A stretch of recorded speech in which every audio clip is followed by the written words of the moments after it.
നമസ്കാരം പ്രിയമുള്ളവരെ. വരും ഓരോരോ ദിശ വന്ന പോലെ പോകും, തിരിയാ ലോകരഹസ്യമാർക്കുമേ എന്ന കവിവാക്യം പോലെയാണ് പശ്ചിമേഷ്യയിലെ ഇപ്പോഴത്തെ അവസ്ഥ. കാരണം ഓരോരോ കാര്യങ്ങൾ ഇങ്ങനെ വരും, അതിൻ്റെ രഹസ്യങ്ങൾ ആർക്കും അറിയില്ല എന്നതുപോലെയാണ്. കാരണം ഞാനീ പറഞ്ഞു വരുന്നത് ഡൊണാൾഡ് ട്രംപ് അമേരിക്കൻ പ്രസിഡന്റും ഒപ്പം സിറിയയുടെ പ്രസിഡന്റ് അഹമ്മദ് അൽ ഷറയുമായിട്ട് സൗഹൃദമാകുന്നു എന്ന വാർത്തയാണ് അന്താരാഷ്ട്ര മാധ്യമങ്ങളൊക്കെ വലിയ പ്രാധാന്യത്തോടു കൂടി ചർച്ച ചെയ്യുന്നത്.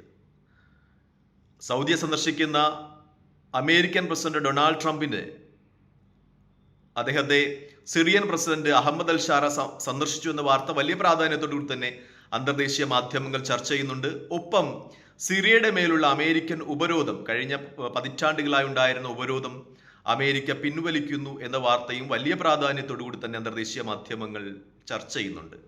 പ്രത്യേകിച്ചും അഹമ്മദ് അൽ ഷാറ എന്ന് പറയുന്ന വ്യക്തി അമേരിക്ക ഭീകരവാദ പട്ടികയിൽ ഉൾപ്പെടുത്തിയ വ്യക്തിയാണ്. അദ്ദേഹത്തിന്റെ തലയ്ക്ക് $10 മില്യൺ അമേരിക്ക പ്രഖ്യാപിച്ചിരുന്നത്. ആ അഹമ്മദ് അൽ ഷാറയുമായിട്ടാണ് അമേരിക്കൻ പ്രസിഡന്റ് ഇപ്പോൾ സൗഹൃദ സംഭാഷണം നടത്തുന്നത്.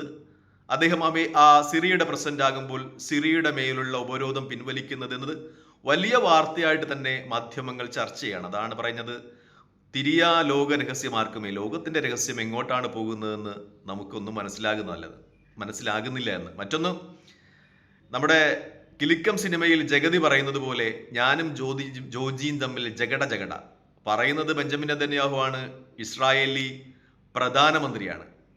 മാധ്യമങ്ങളുടെ, പ്രത്യേകിച്ചും ഇസ്രായേലി മാധ്യമങ്ങളുടെയൊക്കെ റിപ്പോർട്ട് അനുസരിച്ച് ബെഞ്ചമിൻ നെതന്യാഹു എന്ന് പറയുന്ന ഇസ്രായേലി പ്രധാനമന്ത്രിയുടെ ഫോൺ പോലും American president Donald Trump attend ചെയ്യുന്നില്ല എന്ന രീതിയിലാണ്. പ്രത്യേകിച്ചും പശ്ചിമേഷ്യയിലെ അമേരിക്കൻ പ്രസിഡന്റ് ഡൊണാൾഡ് ട്രംപിന്റെ പ്രതിനിധി സ്റ്റീവ് വിറ്റ്കോഫിന്റെ പ്രസ്താവന ഉണ്ടാകുന്നു, ഈ പശ്ചിമേഷ്യയിലെ എല്ലാ പ്രശ്നങ്ങൾക്കും കാരണം ബെഞ്ചമിൻ നെതന്യാഹു എന്ന് പറയുന്ന ഇസ്രായേലി പ്രധാനമന്ത്രിയാണ്. അദ്ദേഹത്തിന്റെ സ്വാർത്ഥ താല്പര്യങ്ങളാണ് പശ്ചിമേഷ്യയെ കലാപരൂക്ഷിതമാക്കുന്നത്, രക്തരൂക്ഷിതമാക്കുന്നത് എന്നാണ്. പ്രത്യേകിച്ചും ഈ ബെഞ്ചമിൻ നെതന്യാഹു അമേരിക്കയെ നിരന്തരം ഇങ്ങനെ പ്രകോപിച്ചുകൊണ്ടിരിക്കുകയാണ് ഇറാനെ ആക്രമിക്കുന്നതിന് വേണ്ടി എന്നൊക്കെ സ്റ്റീവ് വിറ്റ്കോഫിന്റെ പ്രസ്താവന ഉണ്ടാകുന്നതും വലിയ പ്രാധാന്യത്തോടു കൂടി തന്നെ അന്തർദേശീയ മാധ്യമങ്ങൾ ചർച്ച ചെയ്യുന്നുണ്ട്. നമ്മുടെ നാട്ടിലെ ഈ ക്രിസംഗി മാധ്യമങ്ങൾ അത് ശ്രദ്ധിക്കണം. കാരണം അവരൊക്കെ വലിയ ഈ ഇസ്രായേലി വാഴ്ത്തുപാട്ടുകാരാണ്. ബെഞ്ചമിൻ നെതന്യാഹുവിനെ ബീബി എന്നൊക്കെയാണ് വിളിക്കുന്നത്. ബെഞ്ചമിനെ അത്രമേൽ വലിയ ഇസ്രായേലിന്റെ വാഴ്ത്തുപാട്ടുകാരാണ്. ഇപ്പോൾ ഇസ്രായേലിന്റെ ഏറ്റവും വലിയ സൗഹൃദ രാജ്യമായ അമേരിക്കൻ പ്രസിഡന്റിന്റെ പ്രതിനിധി സ്റ്റീവ് വിറ്റ്കോഫ് തന്നെ പറയുന്നു, ആ മേഖലയിൽ എല്ലാ പ്രശ്നങ്ങൾക്കും കാരണം ഇസ്രായേൽ എന്ന് പറയുന്ന ഭീകര സയനിസ്റ്റ് രാജ്യമാണ് എന്നത് വലിയ യാഥാർത്ഥ്യമായി നിൽക്കുമ്പോൾ നമ്മുടെ നാട്ടിലെ ഈ വാഴ്ത്തുപാട്ടുകാരൊക്കെ ഒന്ന് ശ്രദ്ധിക്കണം. അഥവാ നിങ്ങൾ വെച്ച് പുലർത്തുന്ന നിലപാടുകളൊന്നും ശരിയല്ല എന്ന ഒരു തിരിച്ചറിയൽ ഉണ്ടാകണം എന്നാണ് എനിക്ക് പറയാറുള്ളത്. മറ്റൊന്ന്, ഡിയാഗോ ഗാർഷ്യയിൽ നിന്ന് അമേരിക്ക അവരുടെ B-12 എന്ന് പറയുന്ന വിഖ്യാതമായ വിമാനം പിൻവലിക്കുന്നു എന്നതാണ്. കാരണം ഇറാനെ എപ്പോൾ ആക്രമിക്കും എന്ന രീതിയിലൊക്കെയാണ് അമേരിക്ക അവിടെ B-12 എന്ന് പറയുന്ന വിമാനം കൊണ്ടുവന്നത്. അതിപ്പോൾ അവരവിടെ നിന്ന് പിൻവലിക്കുന്നു എന്ന വാർത്തയും വലിയ പ്രാധാന്യത്തോടു കൂടി തന്നെ അന്തർദേശീയ മാധ്യമങ്ങളൊക്കെ ചർച്ച ചെയ്യുന്നുണ്ട്.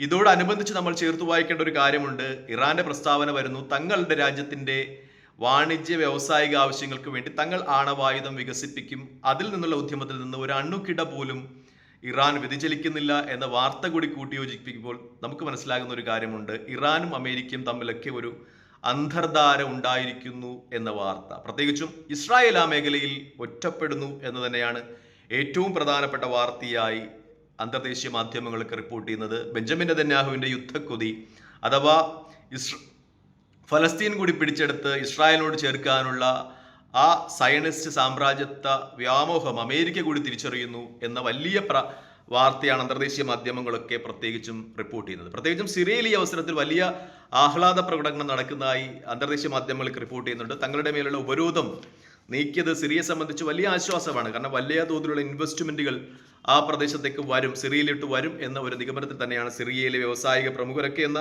വലിയ വാർത്തകൾ വലിയ രീതിയിൽ തന്നെ അന്തർദേശീയ മാധ്യമങ്ങളൊക്കെ ചർച്ച ചെയ്യുന്നുണ്ട്. മറ്റൊന്ന് ചർച്ചയിൽ നിറയുന്നത്, പശ്ചിമേഷ്യയിലേക്ക് അമേരിക്ക, അതായത് സൗദി വഴി അമേരിക്കയും പശ്ചിമേഷ്യയിൽ പ്രശ്നങ്ങളിൽ ഫലസ്തീൻ അനുകൂലമായ നിലപാടുകൾ എടുക്കുമ്പോൾ ഇറാൻ വഴി റഷ്യയും പശ്ചിമേഷ്യയിൽ ഫലസ്തീൻ അനുകൂല നിലപാടുകൾ എടുക്കുന്നു എന്നാണ്. അതായത് രണ്ടു വലിയ വൻശക്തി രാജ്യങ്ങളും ഫലസ്തീൻ്റെ കാര്യത്തിൽ ഇറാൻ വഴിയും സൗദി അറേബ്യ വഴിയും ഫലസ്തീൻ അനുകൂലമായി ചിന്തിക്കുകയും പ്രവർത്തിക്കുകയും ചെയ്യുന്നത് ഒരുപക്ഷെ ഫലസ്തീൻ എന്ന് പറയുന്ന സ്വതന്ത്ര രാജ്യത്തിന്റെ പിറവിക്ക് കാരണമായേക്കാം എന്ന വലിയ വിലയിരുത്തൽ അന്തർദേശീയ മാധ്യമങ്ങളിലൊക്കെ നടത്തുന്നുണ്ട്. പ്രത്യേകിച്ചും അടുത്ത മാസം സൗദി അറേബ്യയുടെയൊക്കെ നേതൃത്വത്തിൽ, ദക്ഷിണാഫ്രിക്കയുടെയും ഒക്കെ നേതൃത്വത്തിൽ ഫലസ്തീൻ സ്വതന്ത്ര രാഷ്ട്രമാക്കണം എന്നൊരു പ്രമേയം ഐക്യരാഷ്ട്രസഭയിൽ അവതരിപ്പിക്കുവാൻ പോവുകയാണ്.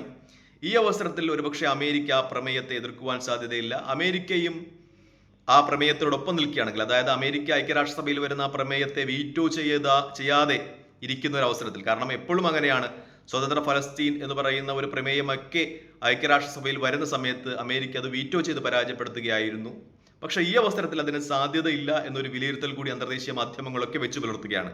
അങ്ങനെയാണെങ്കിൽ സ്വതന്ത്ര ഫലസ്തീൻ എന്ന് പറയുന്ന രാജ്യം അനധിവിദൂരമല്ലാതെ തന്നെ യാഥാർത്ഥ്യമാകും എന്ന വലിയ ഒരു പ്രത്യാശ ഫലസ്തീൻ സ്നേഹിക്കുന്ന ആളുകളൊക്കെ വെച്ചു പുലർത്തുന്ന ഒരു സമയം കൂടിയാണ്. എന്തായാലും അങ്ങനെ തന്നെ ഉണ്ടാകട്ടെ, ഫലസ്തീൻ സ്വതന്ത്ര രാഷ്ട്രമായി പിറന്നു വീഴട്ടെ എന്ന് നമുക്ക് പ്രാർത്ഥിക്കാം. കാരണം പതിറ്റാണ്ടുകളായി ആ രാജ്യം അനുഭവിക്കുന്ന കൊടിയ വേദന, ആ രാജ്യത്തെ കുട്ടികളെ ലക്ഷ്യമാക്കി ഇസ്രായേൽ ചെയ്യുന്ന കൊടിയ വംശഹത്യ, വംശീയ ഉന്മൂലീകരണം ഒക്കെ ലോകം വളരെ പ്രാധാന്യത്തോടു കൂടി ചർച്ചയാണ്. പ്രത്യേകിച്ചും മൺപറഞ്ഞു പോയ ഫ്രാൻസിസ് മാർപ്പാപ്പയുടെ ഒക്കെ ഫലസ്തീൻ അനുകൂലമായ പ്രസ്താവനകൾ നമുക്ക് ഈ അവസരത്തിൽ ചേർത്ത് വെക്കേണ്ടതുണ്ട്. അദ്ദേഹം മരിക്കുന്നതിന് നിമിഷങ്ങൾക്ക് മുമ്പ് പോലും ഫലസ്തീനിലെ ബെത്ലഹേമിലെ പള്ളികളുമായിട്ട് ബന്ധപ്പെട്ട് അവിടുത്തെ പ്രശ്നങ്ങളൊക്കെ, അവിടുത്തെ ആളുകൾ ഭക്ഷണം കഴിക്കുന്നുണ്ടോ എന്നൊക്കെ തിരക്കിയിരുന്നു എന്ന വാർത്ത ഇന്നലെയും അന്തർദേശീയ മാധ്യമങ്ങളൊക്കെ വലിയ പ്രാധാന്യത്തോടു കൂടി ചർച്ച ചെയ്യണം. അപ്പോൾ ലോകത്തെ മനുഷ്യസ്നേഹികളുടെയൊക്കെ വലിയൊരു ആഗ്രഹമാണ് ഫലസ്തീൻ സ്വതന്ത്രമാകുക എന്നത്, അവിടുത്തെ ജനങ്ങൾ സ്വതന്ത്രത്തിന് ശുദ്ധവായു ശ്വസിക്കുക. ഒപ്പം ഇസ്രായേലും സ്വതന്ത്രമായി, ഇരു രാജ്യങ്ങളും സ്വതന്ത്രമായിക്കൊണ്ട്, ഇരു രാജ്യങ്ങളും പരസ്പരം അംഗീകരിച്ചുകൊണ്ട്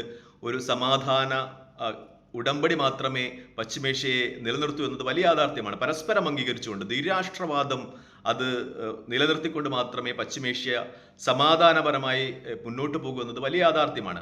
പ്രത്യേകിച്ചും സൗദി ഭരണാധികാരി മുഹമ്മദ് ബിൻ സൽമാന്റെ ഇത്തരത്തിലുള്ള ഇടപെടലുകൾ വളരെ ശ്ലാഘനീയം തന്നെയാണ് എന്നതിൽ യാതൊരു സംശയമില്ല. അദ്ദേഹത്തിന്റെ നിലപാടുകളാണ് ഒരുപക്ഷെ അമേരിക്കയെ കൂടുതൽ ഫലസ്തീൻ അനുകൂല മനോഭാവങ്ങളിലേക്ക് അടുപ്പിക്കുന്നത് എന്നത് വലിയ യാഥാർത്ഥ്യമാണ്. കാരണം അമേരിക്ക എന്നൊരു ശാക്തി കച്ചേരി ഇസ്രായേലിനൊപ്പം ഉണ്ടായിരുന്നത് കൊണ്ടാണ് ഇതുവരെ ഫലസ്തീൻ സ്വതന്ത്ര രാഷ്ട്രമാകാതിരുന്നത് എന്നത് വലിയ യാഥാർത്ഥ്യമാണ്.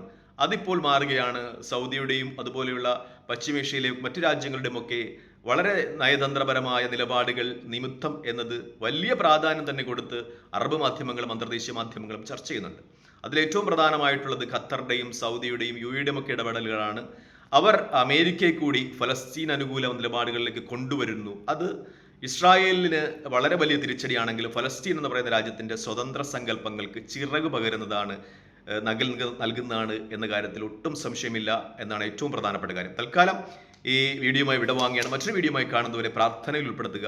വീഡിയോ ഇഷ്ടപ്പെടുന്നുണ്ടെങ്കിൽ ലൈക്ക് ചെയ്യുക, ഷെയർ ചെയ്യുക, കമൻറ്റ് ചെയ്യുക. ദയവായി ലൈക്ക് ചെയ്യുക. കാരണം ചാനൽ പൂട്ടിക്കാനുള്ള ആസൂത്രിതമായ ശ്രമം നടക്കുന്നുണ്ട്. നിങ്ങൾക്കറിയാവുന്ന പോലെ വലിയ ഒരു സബ്സ്ക്രൈബേഴ്സ് വിങ്ങുള്ള ഒരു ചാനലായിരുന്നു എൻ്റെത്. അത് പൂട്ടിപ്പോയി ചില റിപ്പോർട്ടുകളൊക്കെ കൊണ്ട്. ദയവായി ചാനൽ നിലനിർത്തുവാൻ നിങ്ങളുടെ ലൈക്കും കമൻറ്റും ആവശ്യമാണ്. സഹകരിക്കുക. നന്ദി, നമസ്കാരം, ജയ് ഹിന്ദ്. വീഡിയോ ഇഷ്ടപ്പെടുന്നുണ്ടെങ്കിൽ ലൈക്ക് ചെയ്യുക, ഷെയർ ചെയ്യുക, കമൻറ്റ് ചെയ്യുക. മറ്റൊരു വീഡിയോയുമായി കാണുന്നവരെ പ്രാർത്ഥനയിൽ ഉൾപ്പെടുത്തുക. ജയ് ഹിന്ദ്.